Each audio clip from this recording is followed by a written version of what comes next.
Good evening, everybody. Thank you ever so much for joining us.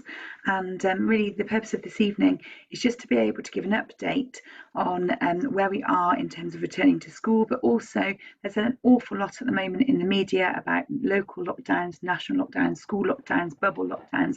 And I didn't want you to worry about what happens with school. So I thought it best that if we share it with you now, you actually know what will happen in any scenario, as long as it's one of the scenarios that the government have already given us guidance on. Okay, so this evening we're going to look at the updates. Where are we now? What's happening? We're going to look at the COVID strategy and the general government COVID strategy for lockdowns, and also remote learning at St Gregor's and what it will look like in each of those different scenarios. So update them. We've welcomed all of our children back to school, and it's so good to have them back. The school was a very, very quiet place in the summer, and even when just half of our bubbles were coming back, and it really wasn't what any of us went into teaching for.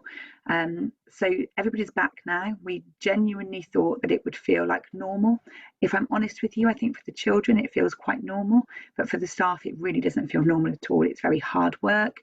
We're ushering people, parents, children, here, there and everywhere, but we're doing our very best, and we're really trying to hide it from the children. So please keep working with us, keep doing what you're doing, because I do think we're starting to settle into some kind of a new routine, and much as it's not what we want for the long term, at least we have our children back with us, and they're learning, and they're seeing their friends and their teachers.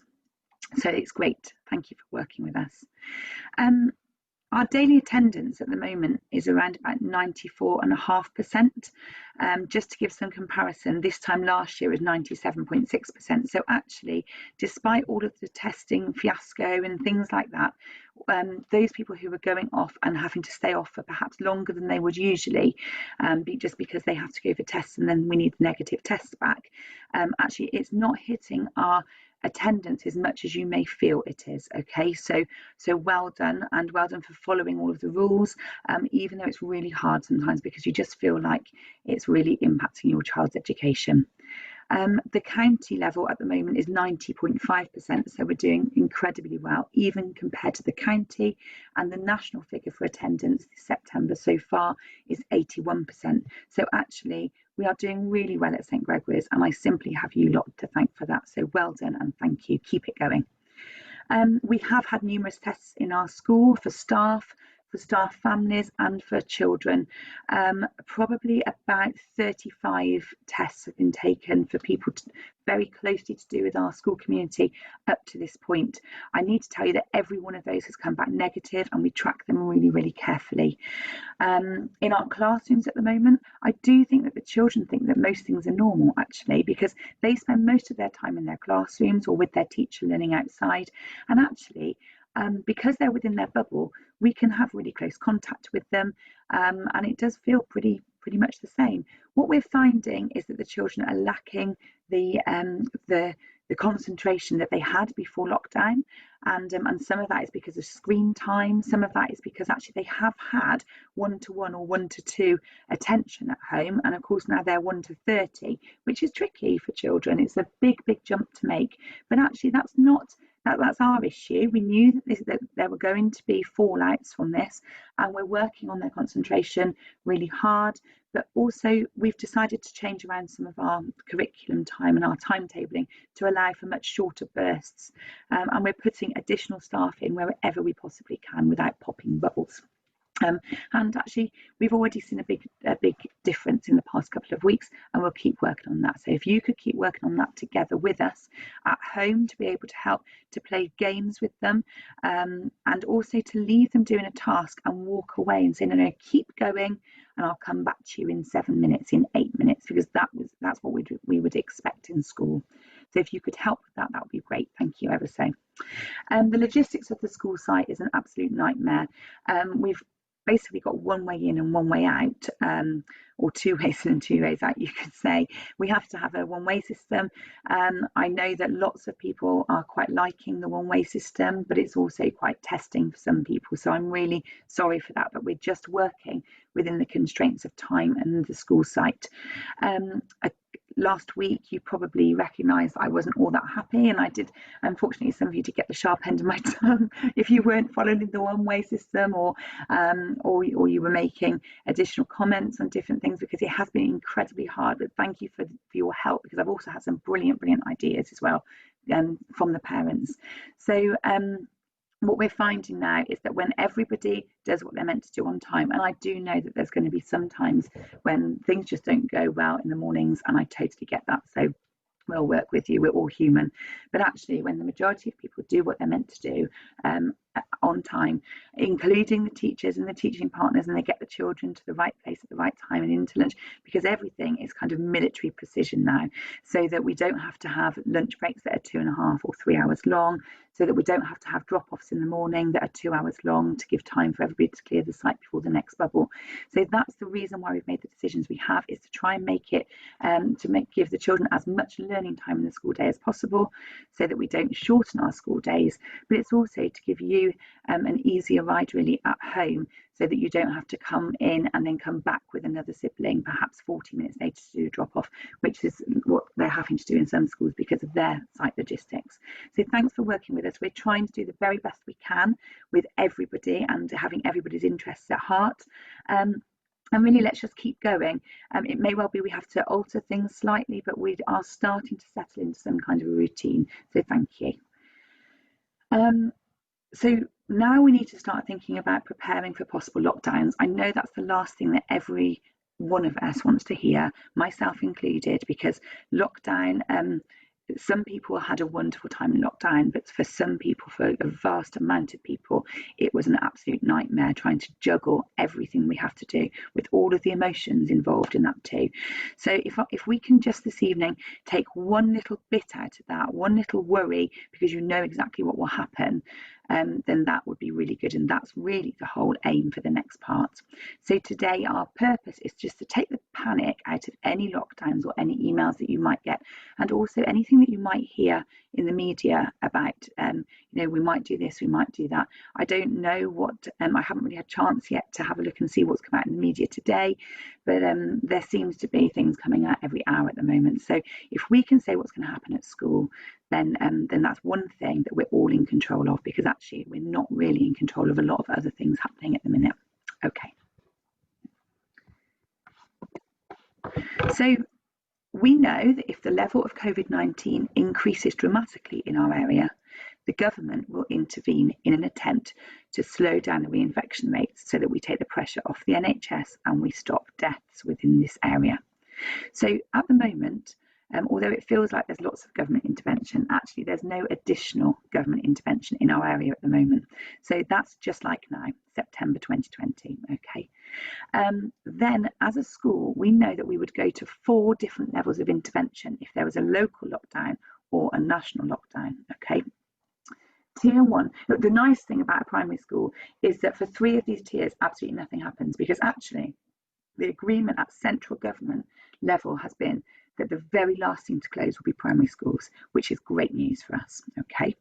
But I will tell you what will be happening in secondary schools as well, because I know a lot of you will have siblings in secondary schools. So in Tier 1, there is no change for primary schools. What will happen in secondary schools is that they will be asked to wear masks when they are walking around the school site. And I know that some secondary schools are doing that already as a precaution. If we go into Tier 2, again, there is no change for primary schools, which is great news, but secondary schools will move to a rota, which is probably going to be a 2-week rota, so 2 weeks in, 2 weeks out, so that basically they just have half of their children on site at any one time. The other half of the children who are at home will receive remote, what we call blended education, and then when they're in school, have face-to-face education, okay. Tier 3, again, there's no change for primary schools. I'm quite liking this model. Secondary school remote learning will take place for all children then, because Tier 3 is when the secondary schools will close.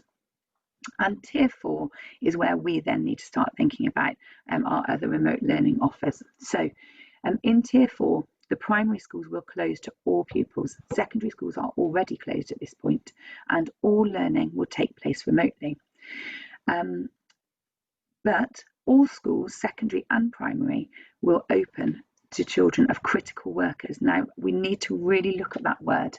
It's not just key workers that we're talking about now, it's critical workers. So it may well be that that list changes when the government release their guidance if something else takes place this autumn. Okay, so they may be working on the old key worker list.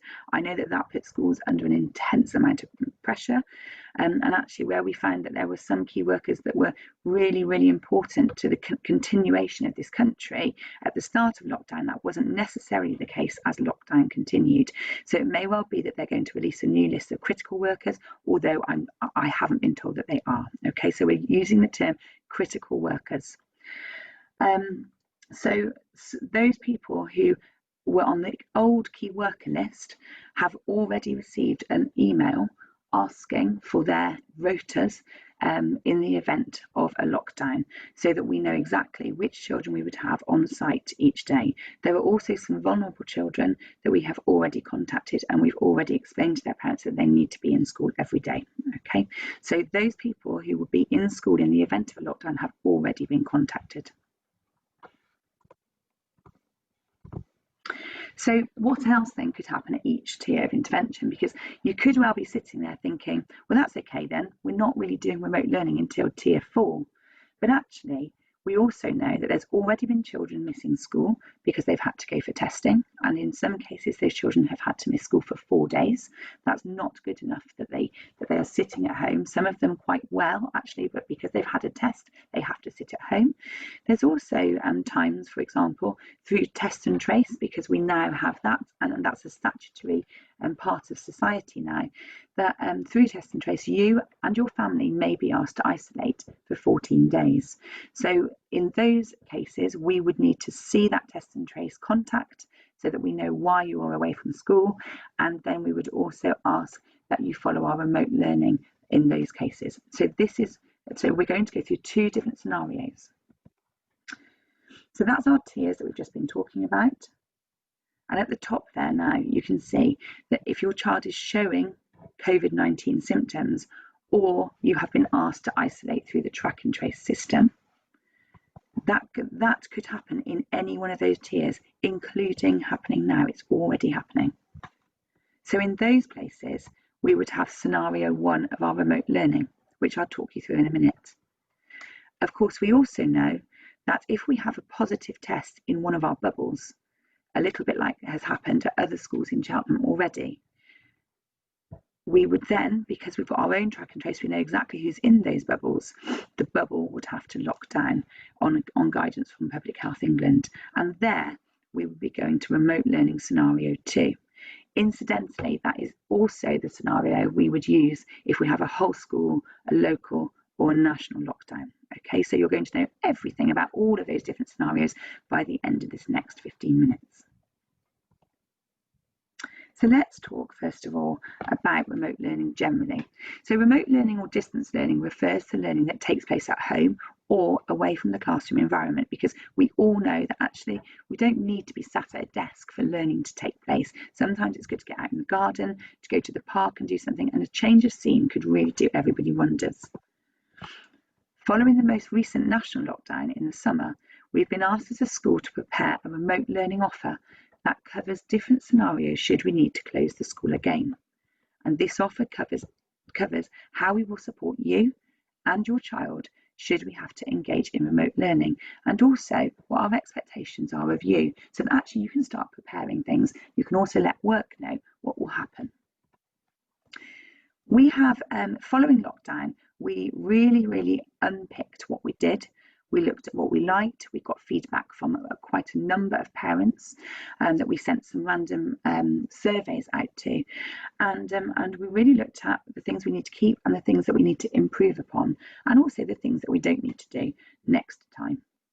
So we felt that we need to stay connected with our families, particularly at a time of uncertainty and worry. Okay, we need to be a constant for our children, because we do recognise that lockdown is stressful for everybody, and if we can try and maintain a consistency there for them, it takes a little bit of pressure at points off you at home. We need to help children to learn new content. Now, this is very different because in the summer we were only asked by the government to go over content that we had already been taught. And because we weren't doing any face-to-face teaching or live teaching, because of safeguarding, state schools are not meant to do live teaching. I think some things are changing, and some things will change this time for you as well. But we have to now start teaching new content, because we cannot possibly have another half a year where children aren't learning anything new. They're just going over old stuff. We need to use teaching videos to support their learning, and that will often be videos of the teachers actually in their classrooms, even in a lockdown, teaching them different things using the interactive whiteboard. So that's what's going to change. We're not going to do live teaching. However, we are going to be doing a lot more modelling of content, and we'll be teaching the first part of the lesson, and then we'll be pushing it over to your child to do their independent work and send it into the teacher. We need to provide a routine and some structure to help you at home to focus. We need to have daily content with our children, and we need to have daily contact about the content that we're teaching them. Okay, and so we'll be doing that through the dojo messaging, which is exactly what we used in the summer. We need to support and encourage peer interaction. I know something that people really missed was that peer interaction, and that's where some of the Zooms came in really handy at the end. So we're going to be putting in a weekly Zoom where there's going to be no teaching. It's simply a get together. We'll facilitate a get together with some of their classmates. We need to give feedback to our children. So we did do that twice a week, but now if we are off for any amount of time, we're expecting to have daily feedback, so that we can really help them to progress, so they don't stand still. If they've done something that isn't quite right, or they've made a mistake, we can give them feedback on that so they don't make that mistake again. And we feel that what we did in the summer was a really good offer compared to many other schools. But what we do know is that they didn't have their broad and balanced curriculum. They had the bare minimum. They had the basics, the core subjects. What about arts? What about geography? What about history? What about modern foreign languages? What about all of those things? So now we are aiming to mirror as closely as possible the broad and balanced curriculum that would usually be taught at school. So let's go through scenario 1 then, okay? So this is just to remind you, scenario 1 is, I think the easiest way of remembering it as a parent is basically if the whole class, the whole bubble is not isolating, okay? So this is generally going to be when people are showing symptoms, one person or a little group of children, and they have gone to be tested, they have to wait for the test results to come back. And also if you've been asked as a family to isolate through the track and trace. So it's this one here. So we're just talking about your child as an individual if the whole bubble is not isolating. So on day 1 of that, so if your child goes off sick because they've got sniffles, if they're still well enough to learn, then this is what we're asking you to do. Because actually we know that a lot of our children are asymptomatic, or it just displays as maybe a common cold. Day 1. So you will receive an email from the school office outlining what remote learning your child will access during the isolation period. Your child will be accessing Oak Academy. Now, Oak Academy is not some whizzy school that's just far better than St Gregory's and managed to get everything online quicker. Oak Academy is an online learning platform that the government has essentially funded to be able to help us through this time. Because they're recognising that if you have 1 or 2 children off school, you can't possibly teach a whole class of the other 28 children and then also provide a really good remote learning platform for those 2 or 3 who are off. So this is to really get us through this time, really. So the Oak Academy can be found through this website. And I'm just going to stop sharing with you for a second. And I'm going to go on to a different screen share and show you what Oak Academy looks like. So this is what you will find. And what you do here is you would click on your child's year group. So my child's in year 4, so I'm going to click on year 4. And they need to do these 3 lessons that day, okay, on Monday. So to edit a non-chronological report, we know that there's a 22-minute video there, and then there will probably be a 30-minute task for them to do. Each of these lessons takes about an hour each. And then here again, lesson 2 is history and lesson 3 is maths. Then the next day we've got English spelling, we've got maths, and we've got some science. So you can see we're starting to offer a broader mix. And again on Wednesday we've got some music in there and grammar. On Thursday we've got geography, and Friday some PSHCE, so relationship and health education. Okay, so that's the way that this works, and you'll go through, and what we're asking you to do is to send one of those pieces of work in with your child via Dojo. Okay, so we don't want any piece of paper coming back into school. We simply want you to take a picture of it and send it in, message your teacher via Dojo. Okay, so back to the presentation.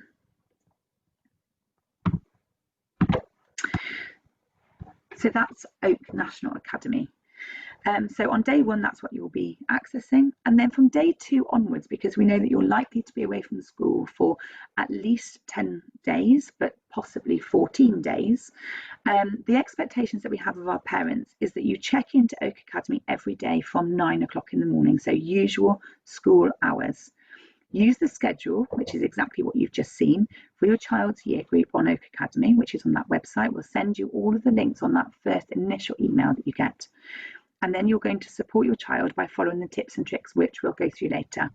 You need to message your child's class teacher via Dojo twice a week, so very similar to what we did in the summer.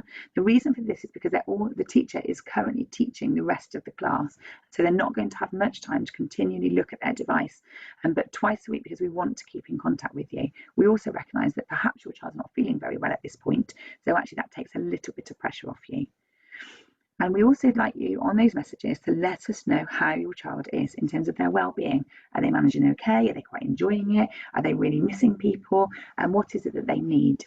And also each week we would ask you please to answer a call from your child's class teacher. Okay, and because of our school network, that might look as though it's from an unknown number. I'm really sorry, there's nothing that we can do about that. So if you have a call from an unknown number, it's likely to be the school, and we need to make sure that we check in at least once a week with them, actually verbally. So we will call you and we'll just ask you how your child is doing.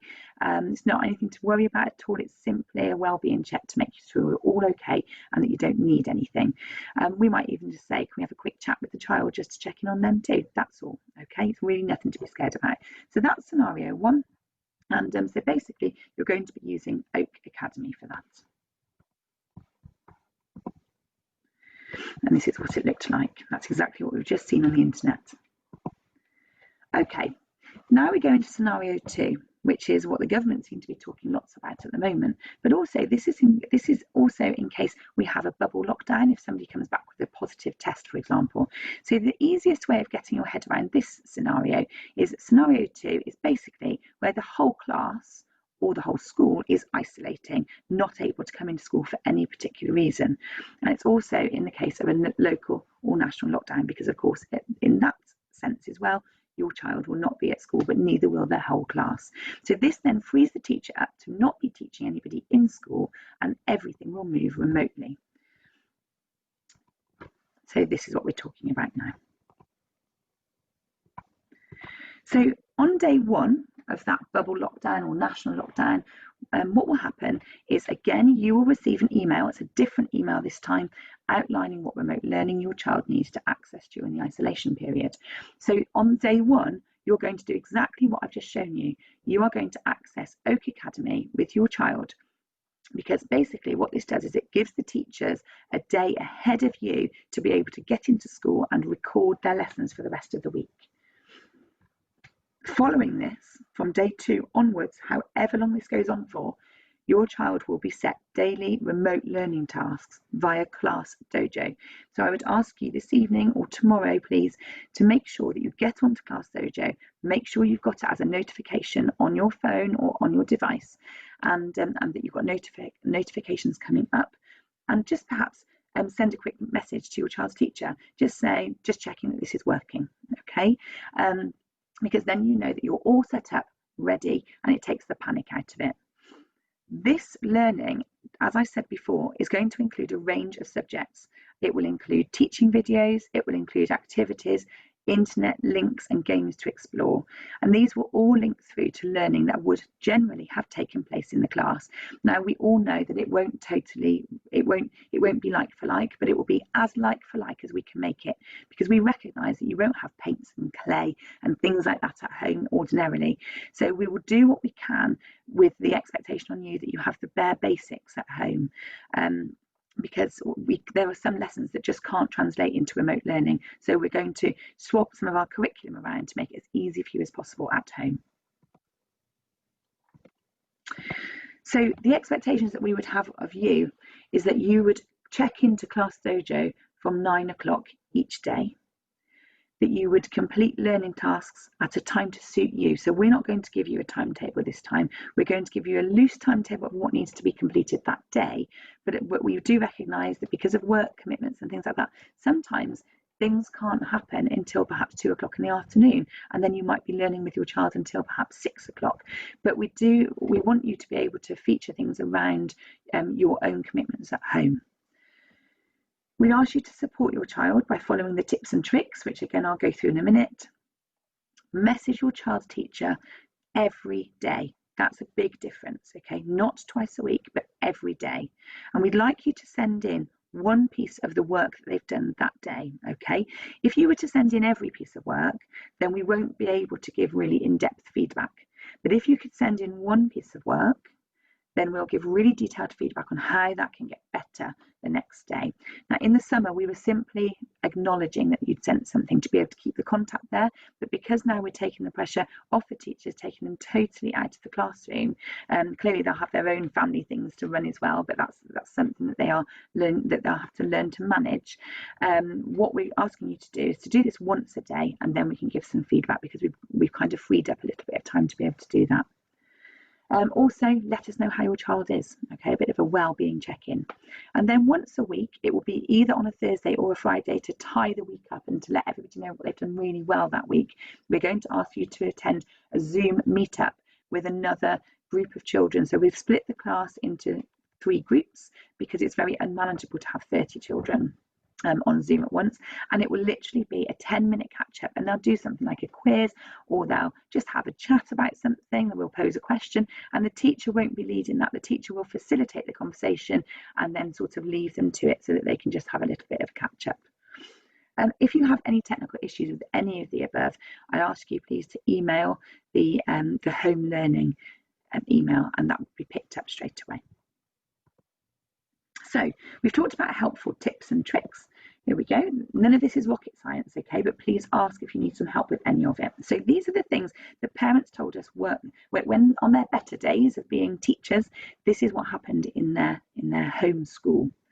So creating a positive environment for your child to learn at home. So a kitchen table, so just a space that they can call their learning space, okay? We recognise not everybody has a dining table, not everybody has a desk in their bedroom, not everybody has a coffee table, lots of people do have ironing boards. They say we've really looked at what happened last time. We've got some pictures from people from their own homes, so that and I will show you those in a minute, they're great actually. But if you can set up a learning environment for your child, just a little space where they know that if they're sitting there, they're doing their school learning.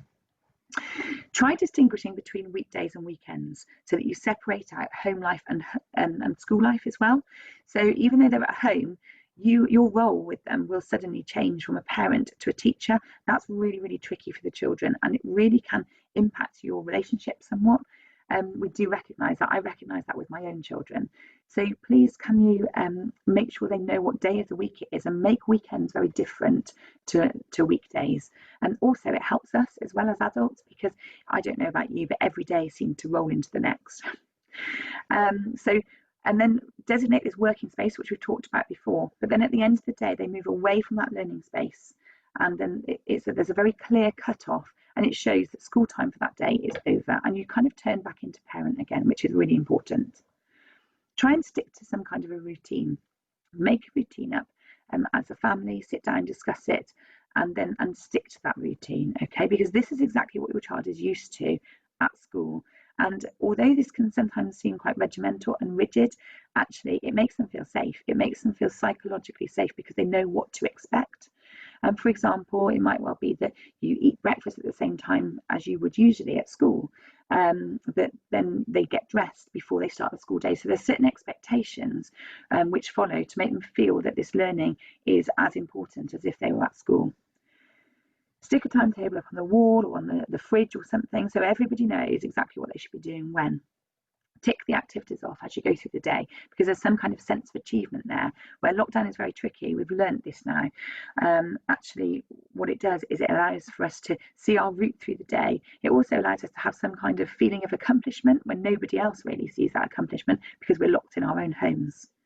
Make time for exercise and breaks through the day. Brain breaks are really, really important.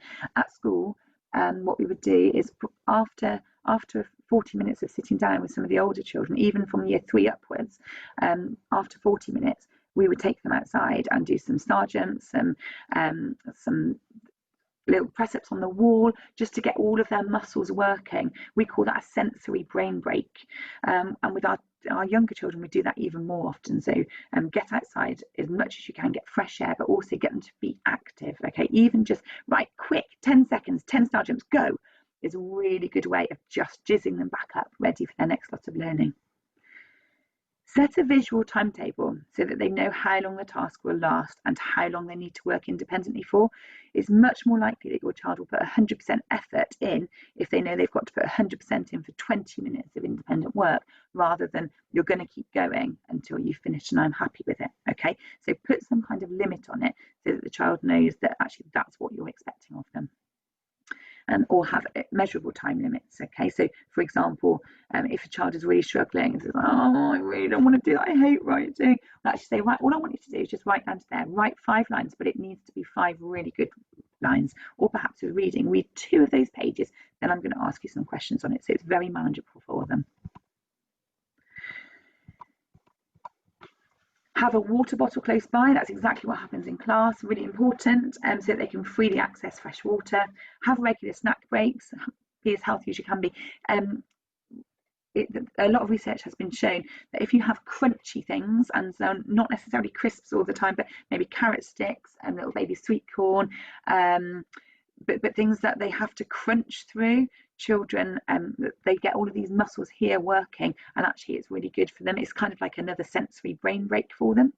Limit the screen time. What we have noticed on our screening activities, we've now screened every child that's returned to school, and what we've noticed is the amount of screen time they've had is absolutely incredible. Okay, so you need to be limiting the screen time. I do know that when you're also trying to work from home, it's sort of a really good babysitter. I've fallen into that trap too, so it's just so usual. But also, if you're finding it really hard to limit the screen time because of your own work commitments, perhaps just make a promise that they don't have that until after their schoolwork. So it's very difficult to get them off a device if they've gone straight onto it as soon as they've woken up in the morning. So they don't have devices until schoolwork is done. Then they have devices, and if they have, for example, a 7 o'clock bedtime, that they have no devices after 5 o'clock, because there's a lot of research about the blue light. Even the blue light filters don't work as effectively as just not having screen time. And of course, a lot of people have said that their child had bad dreams and that their child couldn't sleep properly, and the reason for that is because of the additional screen time.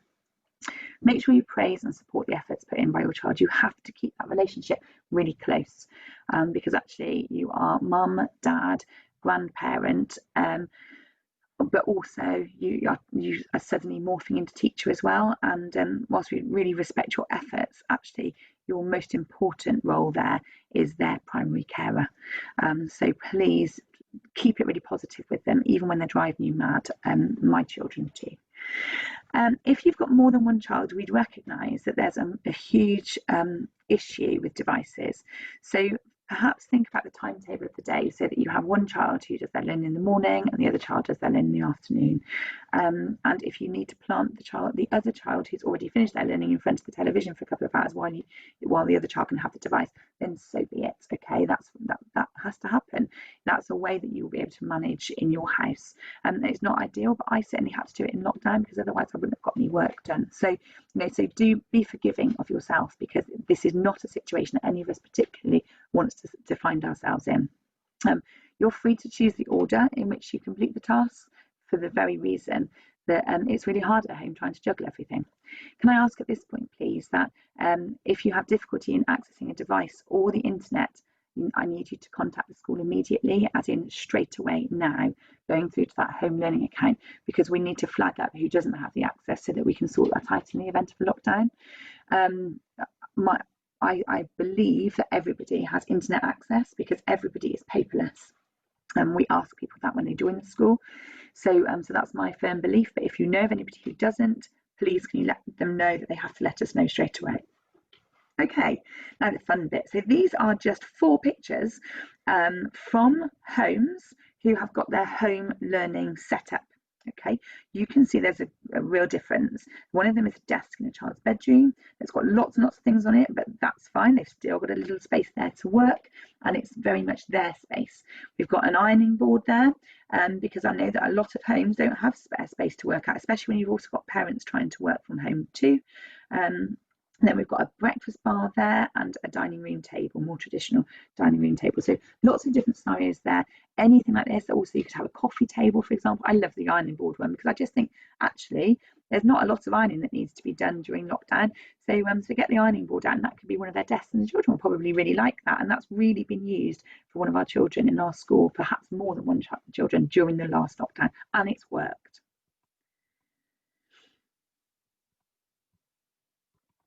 Okay, so please remember that even if the school isn't open, it is very much so it isn't open to people physically, to everybody.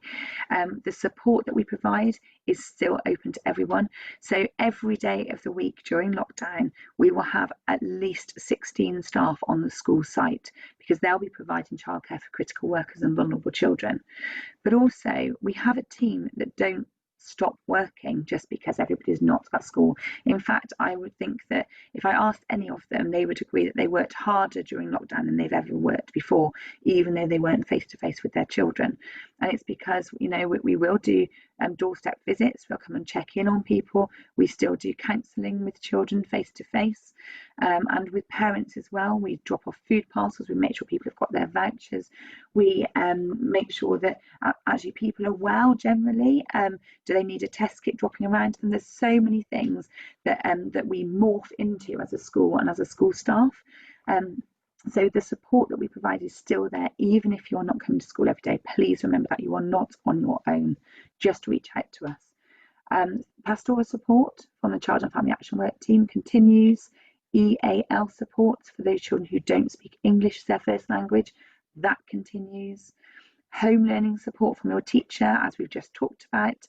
And for those children who really struggle with their learning for lots of different reasons, we'll be receiving some additional special educational needs support from our teaching partners and from specific teaching partners with checking in. So actually, in the event of a full lockdown, which is at least, I say about, but actually at least 16 staff, including, will be on the school site daily. So there's some emails there for you. If it's something specifically about technical issues or home learning, you need to email the home learning email address just there. Just click onto it. We'll send this presentation out so that you've got the direct links on the PDF. If there is an issue and you need some pastoral support or EAL support, or you're worried about somebody, or you've had a death in the family and you want to just check in on some things, then if you email the admin email, that's checked 12 hours a day, be that in school or from somebody's home. And then Mrs. Nobes is really good at making sure that she sends that email to the people that are that need to know, and then they will be in contact with you as soon as possible. Okay, and of course there's the phone number there. We won't be answering calls because if we're in school, we'll be with the critical worker children. But you can leave a message and we'll be picking those messages up every weekday. Just leave a message for a call back and somebody will give you a call back. Okay. So if you have any questions about anything that you have just heard, please email the Home Learning Department immediately, and we will either ring you back with a specific answer if it's quite specific to you and your situation, or We'll include more generic answers because perhaps it's something that we've just forgotten in this webinar. And we'll put those on our newsletter this week so that everybody will need to know the answer to that.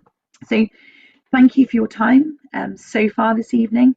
Next up is a parent consultation webinar about relationship, health and sex education, and the link for that is sent on the same email that you received the link for this, and I need everybody to watch that, please. And then there's a little bit of homework that you need to do afterwards, because there's a couple of things that I need to ask you because of the consultation, but all of that will become clear when you watch that webinar.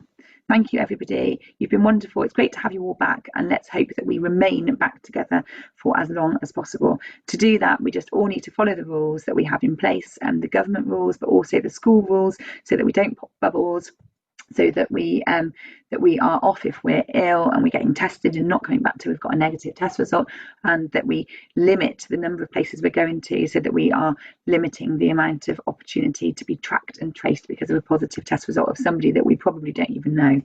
Okay, so thank you very much, everyone, and I'll see you soon on the school gate.